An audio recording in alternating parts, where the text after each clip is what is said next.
Good evening, fellow dilettantes. I have my safety knife and I have some boxes. So you know what that means? We're unboxing some stuff. Oh yeah, do you want to say hi? Do you want to say hi to everyone, baby? Super kitty. What are you looking at? Anyway, he's so cute. Okay, I have 4 boxes to unbox for you.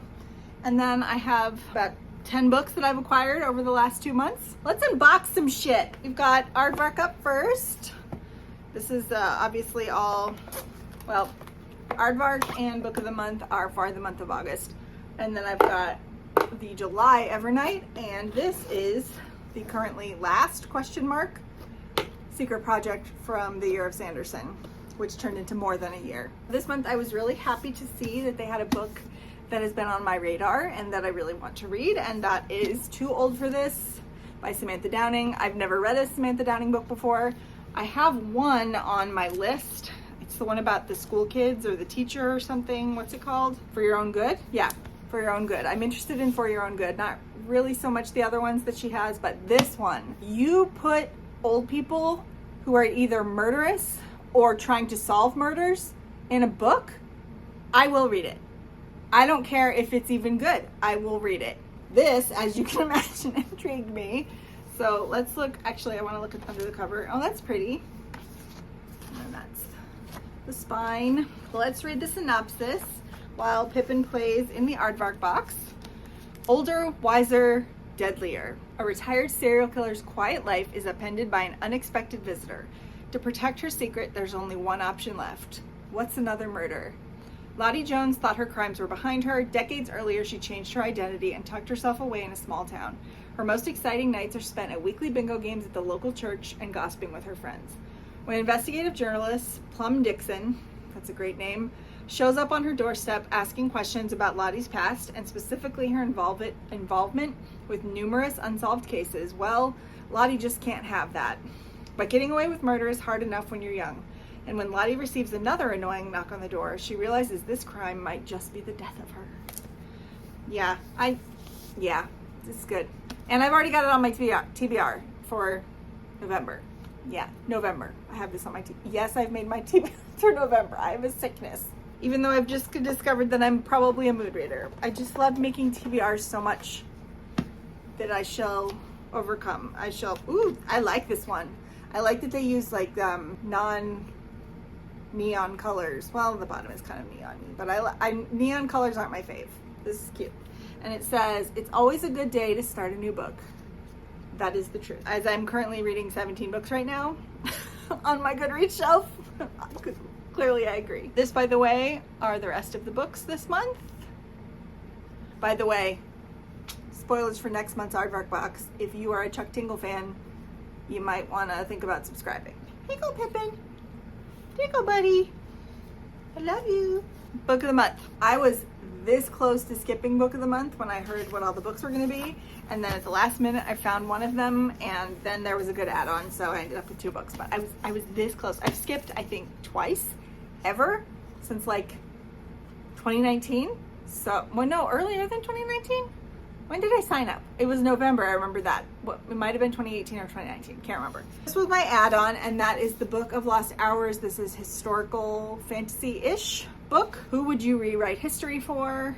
Enter the time space, a soaring library filled with books containing the memories of those who have passed and is accessed only by specially made watches once handed down from father to son. Now mostly in government hands. This is where 11-year-old Lisavette Levy finds herself trapped in 1938 waiting for her watchmaker father to return. When he doesn't, she grows up among the books and specters, able to see the world only by sifting through the memories of those who came before her. As she realizes that government agents are entering the time space to destroy books and maintain their preferred version of history, she sets about saving these scraps in her own volume of memories. Until the appearance of an American spy named Ernest Duquesne in 1949 offers her a glimpse of the world she left behind, setting her on a course to change history and possibly the time space itself. And then I think there's more, but that's where I'm going to stop. It's just, I like historical fiction, and I like books about books, and I like weird speculative shit about books. I mean, why not? It was only like $10, so. And then this is the book that convinced me not to skip. I cannot resist a literary true crime story. And Book of the Month very often doesn't do like non-memoir nonfiction, and that is The Man No One Believed: The Untold Story of the Georgia Church Murders. This is a case from 1985, and I'd never heard of it before. I want to look under the... Oh my god, I really like that. That's like so up my alley. I love yellow. So I'm not going to read the synopsis because it's really long and it's really tiny, but it's a true crime book, and I think the case went really wrong and the investigator got like really involved in it. And I don't know, I think it was like one of those person convicted and jailed for years kinds of thing, and they were innocent. So I'm excited to get to this. And bookmark, but I've had this one before. The Original Read Receipt. Submitted by Rachel W. Jefferson, member since 2021. You guys know my thoughts about the Book of the Month bookmarks by now. Oh, bills. Why were those there? They have to go in my mail pile, which I'll ignore for 6 months and then read all my mail at the same time and then panic because I didn't pay a bill. Really functional way to exist, in case you were wondering. But if the bills are not read, then they do not exist. Am I right, fellas? I just dropped all of these all over the floor. So that's what I'm currently cleaning up because Pippin and Lily will eat them. Can't have this. I missed one. I know I'm gonna miss one. Oh, this is nice. I made the right decision. So I almost skipped Evernight this time because first of all, it's from an author I've read from before. And I really did not like the book that I read. And I'll tell you what it is in a second. But I've heard this author is really different from book to book, and like your enjoyment of her books or their books, I think they're non-binary, can vary wildly. At least that's what I've heard. So I thought I would give this a chance because the premise, if I hadn't have read the other book, I would have immediately pounced on this. But I'm gonna give it a chance, and that is No Pippin. And that is The Library at HELLEBORE, or HELLEBORE, I think it's HELLEBORE, by Cassandra Khaw. Now the book I read by Cassandra Khaw was it's the one about the mermaid, the murderous mermaids, and the plague doctor. It was this one. I just didn't like it. And what I didn't like was the writing, so we might be in trouble. But I wanted to give it a try, and this book sounds so interesting, and this version is so pretty. This is the back. I love that. We've got digitally sprayed edges there. Again, this is a book that could have benefited from gold foiling, not sexually explicit pomegranates being fertilized by wasps. Ooh, it's really thick. The underneath is really creepy. I love that. This is the underneath with Mr. Skeleton Man here. You can see his face. And then that's the spine. And then the back is just a lady wearing a really weird, disturbing mask. And the inside, some really cool artwork that I enjoy. Don't know what it is. And this is disturbing, but I enjoy it also. So let's read the blurb and remember why it was that I was interested in this book. By the way, here's the original cover. The HELLEBORE Technical Institute for the Gifted is the premier academy for the dangerously powerful, the Antichrists and Ragnaroks, the World Eaters and Apocalypse Makers. HELLEBORE promises redemption, acceptance, and a normal life after graduation. At least that's what Alessa Lee is told when she's kidnapped and forcibly enrolled. But there's more to HELLEBORE than meets the eye. On graduation day, the faculty go on a ravenous rampage, and only Alessa and a group of her classmates escape the carnage. Trapped in the school's library, they barter for their survival, one sacrifice at a time. With the faculty breaking down the door, Alessa and her fellow destroyers must form one last desperate pact against obliteration. Doesn't that sound good? Like, it sounds so good. So I just really hope that I like the writing style because it sounds really good. Now let's open the Year of Sanderson box. I ordered this a year and a half ago, I think. Okay, and then as always, we've got a quote underneath from Wit. Art is about emotion, examination, and going places people have never gone before to discover and investigate new things. All of these books come with a bookmark, a sticker, and a pin. So let's look at what our bookmark, our sticker, and our pin look like. And then I will go add my pin to my pin banner. Here we've got some stuff I don't know about, some people that I don't know about. But I like the art style. It's a little hard to see in the dark, but I like it. What's fun about these books especially is the focus on art. Sanderson really likes making his books very visually pleasing. This is the sticker, which is an image from the cover. No Pippin. No Pippin.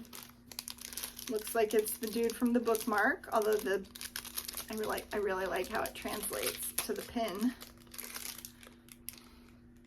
And that is the dude. I don't know what his name is. I wonder if this is Sixth of the Dusk. I need to reread that little short story novella thing because I don't remember it. I remember not being that impressed with it when I read it the first time, but maybe now that he's expanding it into a full story, I should reread it. And maybe I'll like it more. Yeah, it's Sixth of the Dusk. It says Sixth of the Dusk. So his name is Sixth. All right, and then we've got the book. It's in plastic wrap. Another missed opportunity for gilded edges. They are black, but the last, that's fine because the last Year of Sanderson book was also black pages, black sprayed edges. Mommy's having a hard time getting this open. Oh, these books are just so high quality. I'm sitting on the garbage, by the way, to prevent Pippin from getting it. So here's the book, Isles of the Emberdark. Here's the back. Oh, it's so soft. This is real leather. I feel a little bad, but it's so nice. The quality of this is just really good. And then when you open it, there is these end papers, and then the same on the other side. But what I'm really interested in, oh, I love when the pages stick together in a new book. And you get to be the one to break it apart. Oh, I forgot the birds talk. That's right. So there's art all throughout the books. Here is a full color illustration that's much better than the bookmark of what was on the bookmark.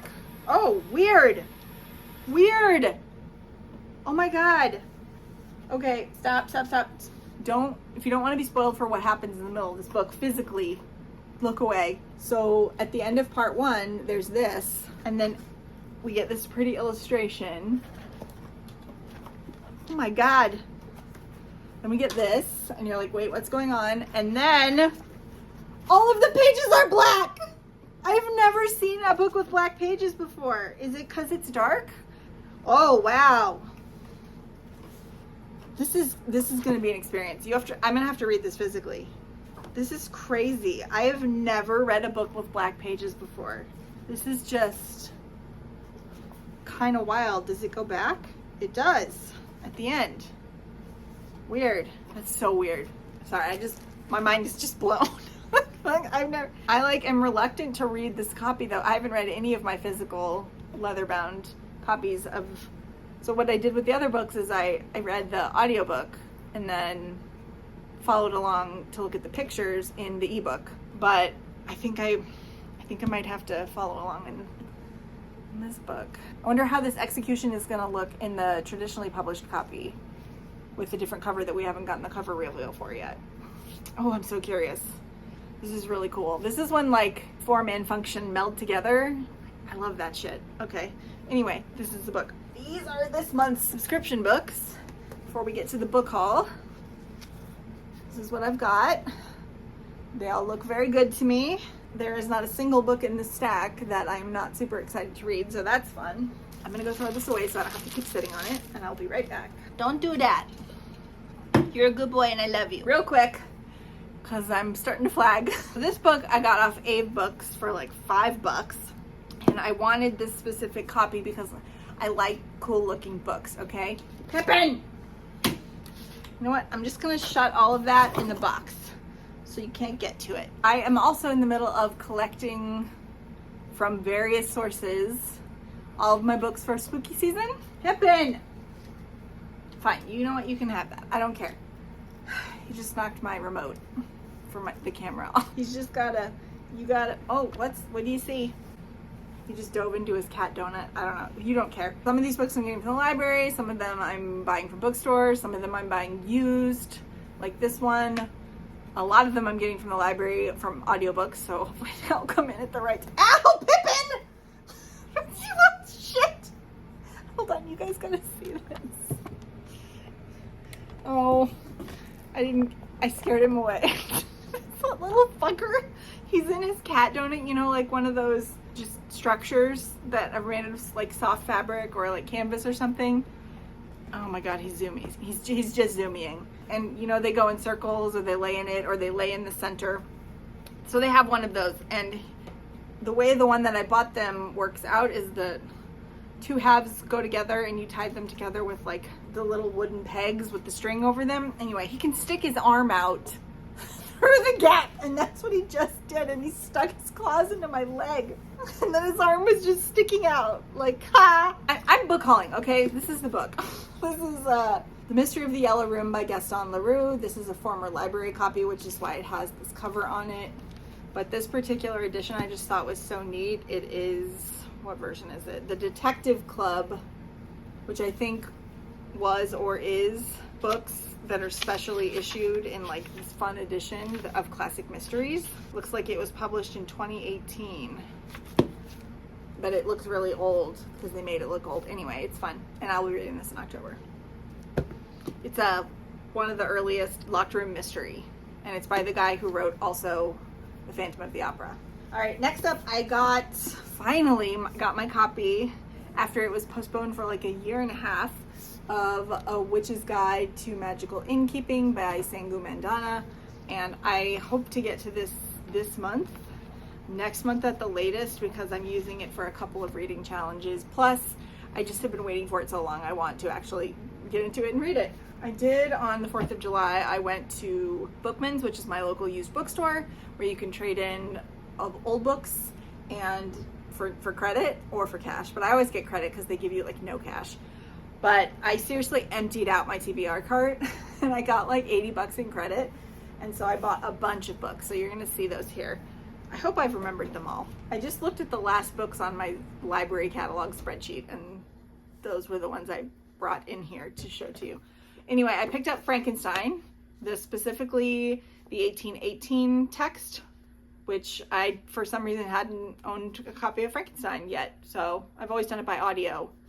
Or I had a scholarly copy or whatever, you know, the weird ones they make you buy in college when you read books, like with the notes and stuff. I mean, this has that, but it was like a Norton edition or something. Anyway, now I own this, so yay. Then I also picked up on that same trip Between Two Fires by Christopher Buehlman.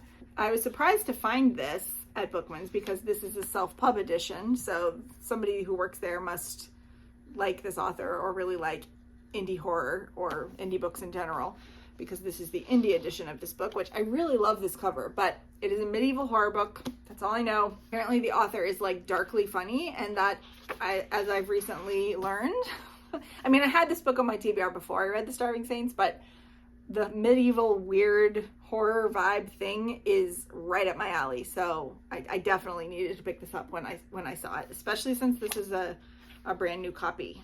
They must have ordered like directly from wherever this is printed. Kings of the Wild by Nicholas Ames. I got this because my library does not have a copy of it, and because it's more than a year old, they won't buy it. They have a audio and a digital copy, but I really prefer to read a physical when possible because it just helps me concentrate. And the audiobook, I didn't like the narrator, so this was one that I had to pick up physically. So I ended up getting a used copy from Pango because I'm reading it in September. And this is a fantasy about getting the band back together, and the author cleverly plays that as like getting the band, like a band of brothers or a band of thieves or a band of adventurers. I think these are like warriors, mercenaries. They were mercenaries. But also it's a play on like getting the band back together musically. I think there's like a musical twist to this. Like they're a heavy metal band, but they're also like fantasy warriors, fantasy mercenaries, and they all have to go, I think, rescue somebody's daughter. I can't remember. I've heard mixed things. I feel like what I've heard is you either really don't like this or you really like it. I'm interested to see where I fall on that spectrum. Another book I picked up on that Bookman's trip and that I'm reading in September because I realized a book that I had on my September TBR I just read in Mood Reading Month because I forgot that I put it on my TBR. So I had to replace that book, and I replaced it with The Third Rule of Time Travel by Philip Fracassi. I'm not sure how to say his name. This is an author I've been seeing everywhere lately, even though I'd never heard of them before, even though he's published like a bunch of books. And he's got one coming out this fall that I'm also reading in spooky season, the Autumn Springs Retirement Home Massacre or something like that. Oh my God, I'm so excited. But this one is time travel. And honestly, I didn't look into it more than that. I just saw time travel and bought it. Same Bookman's Trip, I got Bi, which is a nonfiction book about the hidden culture, history, and science of bisexuality. I have heard good things about this book, but I'm really hoping, I haven't heard that this is like turfy or that it erases pansexuals, so we'll see.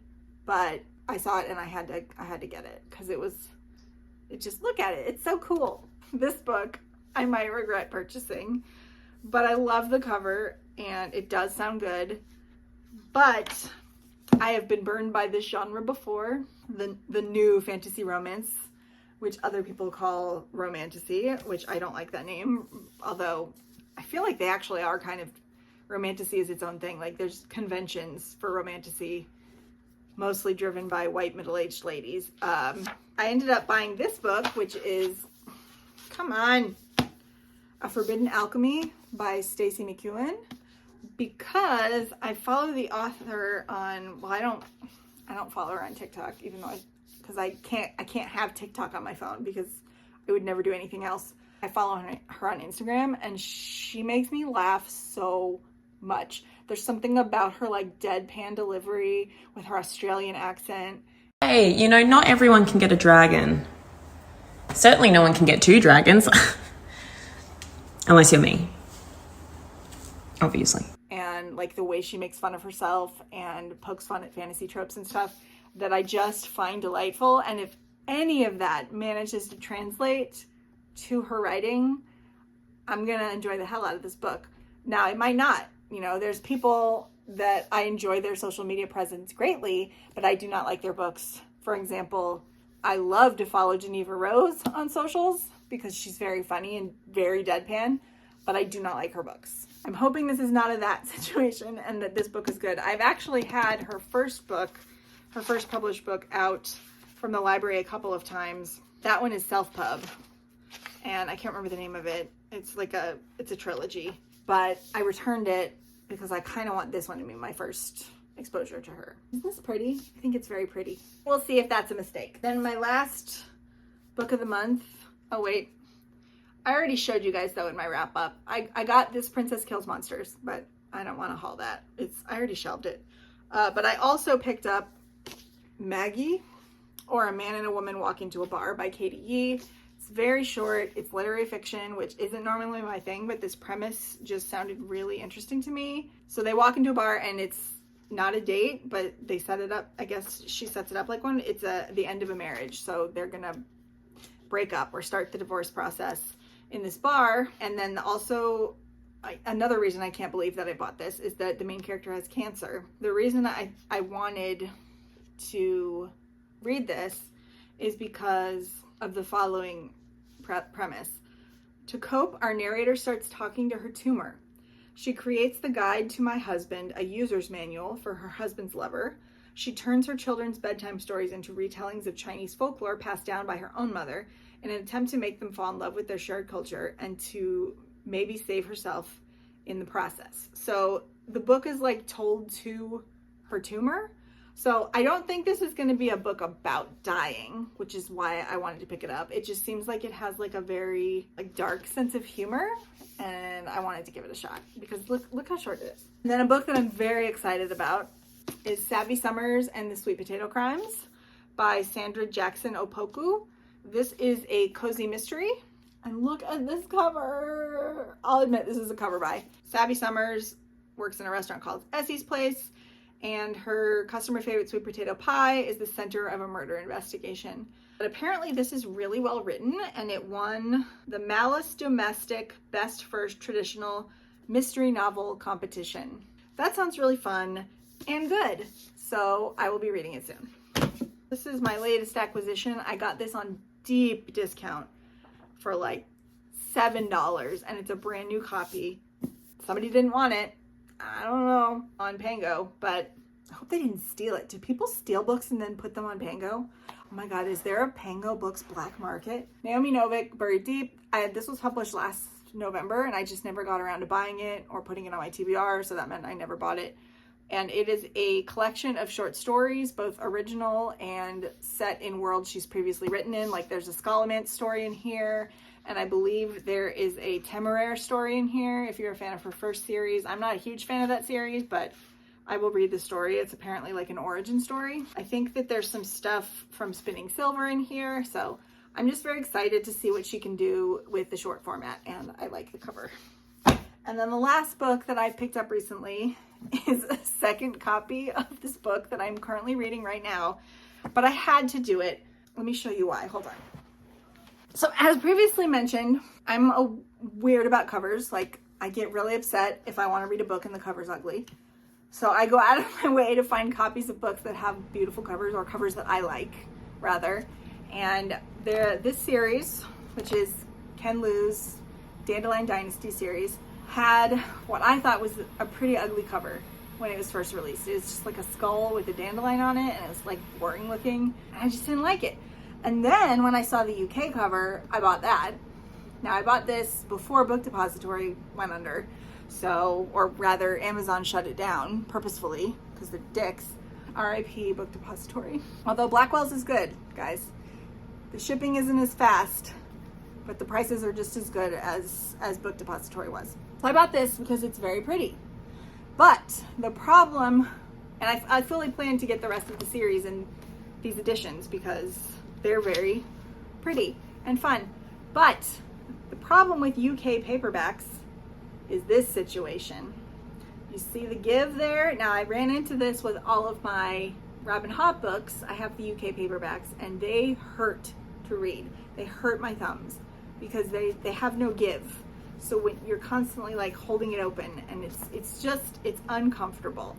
So when I saw this series got a recover and it's in a floppy US paperback, I was like, I have to do that. You will thank me, future Ashley, if you buy a copy of this book that will not hurt your thumbs. And so I did.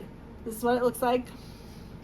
Doesn't really look that great in this light, but I think these covers are gorgeous. And look at that. Look at the flop. It's so floppy. It's like a butterfly. Haven't hurt my hand once. This is how far I am. I'm like almost 40% of the way through, enjoying it. But the moral of the story is, publishers, take note. This is better than this. I decided I'm gonna sell this because it's stupid of me to have two copies of the same series, especially if I'm never gonna read this one. I mean, like, old Ashley would definitely keep this, but I'm trying to be better about collecting books, like, and saving it for the books that I really, really, like, love. I don't know. I might regret it. I might end up repurchasing this down the line, but I like these covers better, I think, than these, because there's more like variation in the cover image in this one. I don't know if you can see, these are what all four of the other covers look like. They all look pretty similar. So even though I think this first one is really pretty, the other ones kind of blend into it. Oh, it's one continuous image. That's why, dum-dum. Well, I don't know. For now, this is getting unhauled. I have an unhaul stack that these are going up on Pango. So if you want it, it's up for grabs. That's the last one. If you've made it this far, thank you so much for watching. I very much appreciate it. If you liked the video, please don't forget to give me a like and subscribe if you want to. You can find all my links down in the link below, my social media, my wish list, my buy me a coffee, my Pango Book storefront. If you want one of these books, there's some good stuff going up. I'm getting rid of some stuff because Mama needs. Anyway, yeah, that's it. If you have made it this far and you want to leave me a comment to let me know you were here, but you don't have anything to say, then please leave me some sort of a bird emoji, a parrot preferably if there's a parrot, but any kind of bird will do for the talking birds of the Isles of Emberdark. And I will see you guys in the next one. Okay, love you, bye.